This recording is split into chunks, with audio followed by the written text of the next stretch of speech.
Hello friend, good morning. চলো তোমাদের সাথে একটা ডিশ শেয়ার করছি।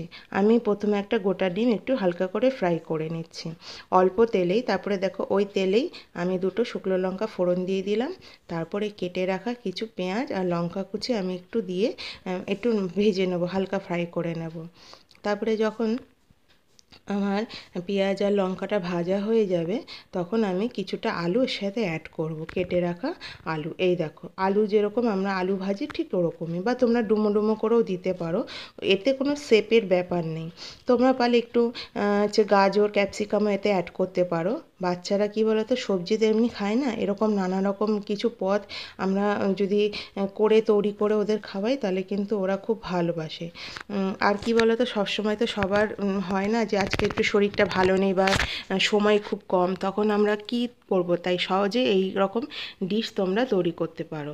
আলুটা ভাজা হোক, আর আমি করতে চলেছি হচ্ছে ভাত, রাইস ফ্রাই বলতে পারো বা ভাত ভাজাও বলতে পারো। তারপরে দেখো আলু ভাজা হয়ে গেছে, আমি আমার আর মেয়ের মতন পরিমাণ মতন ভাত নিয়ে নিয়েছি, রাইস।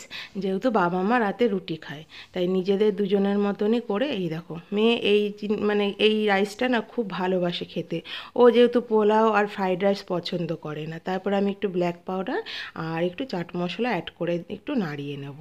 আর তোমরাও একটু ট্রাই করতে পারো, ভালো লাগবে। যারা যারা জানো তাদের তো আর কিছু বলার নেই, তারা তো জানো এর স্বাদ কত ভালো।